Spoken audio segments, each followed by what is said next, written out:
Okay, hi Joseph. Hey Baiju, good to see you. Good to see you. Yeah. So this is one of our excellent engineers over at RightClick. How's it going, everyone? About a month ago, we finished a project with Uprite Construction where we moved them from SharePoint to Egnyte. So maybe you can kind of tell us why we did that and what our process was. Yeah, of course. So Uprite Construction, one of our really phenomenal clients here at RightClick, really fantastic staff over there. They were using SharePoint through Microsoft. Sync speeds were really slow. Oftentimes it was taking about 15 to 30 minutes just for people to see updates on their SharePoint site. So we pitched Egnyte. Two of the staff members at the Egnyte team sat down with our team over at Uprite Construction and did a proper demo.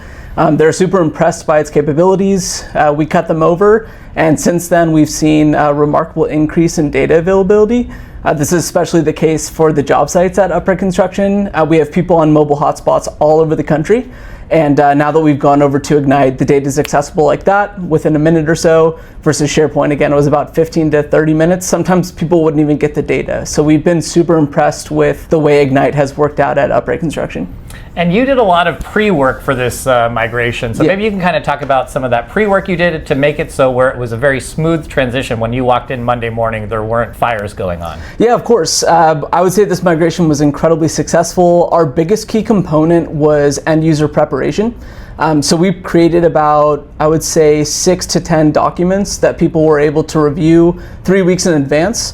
We also did several in-house demos for our technical staff as well as the end users. So we hosted a couple of live sessions where people were able to see how Egnyte works live, some of its fantastic functionality. That way on the day of the cutover, everyone kind of just knew what to do. I think that day, out of maybe 120 users all throughout the country, we only got about, I'd say, like 5 or 6 tickets, which in my opinion is pretty fantastic. For having that documentation already in advance, it really prepares the end users so that they're not overwhelmed on the day of the cutover, and they're able to get back to the important work that they're doing.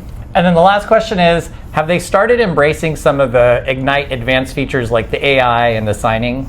Absolutely, yeah. So there are 3 functionalities that they've been experimenting with. The first one is Egnyte AI. It's been great. It's kind of taken them away from using third-party AI platforms, and they're now using Egnyte AI for the most part.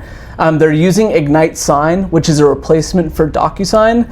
What's really wonderful about Egnyte is it also integrates perfectly with DocuSign. So they use Egnyte Sign exclusively, as well as Egnyte DocuSign, using that third-party integration to do their signing workflows, which for them is a huge component of their day-to-day workflow with their companies that they work with. And then the third one is Bluebeam Studio Sessions. So they're all about Bluebeam at Uprite Construction, as well as a lot of our other clients at RightClick. So this Bluebeam Studio Session allows you to invite end users into a Bluebeam file, and everyone can co-edit at the same time.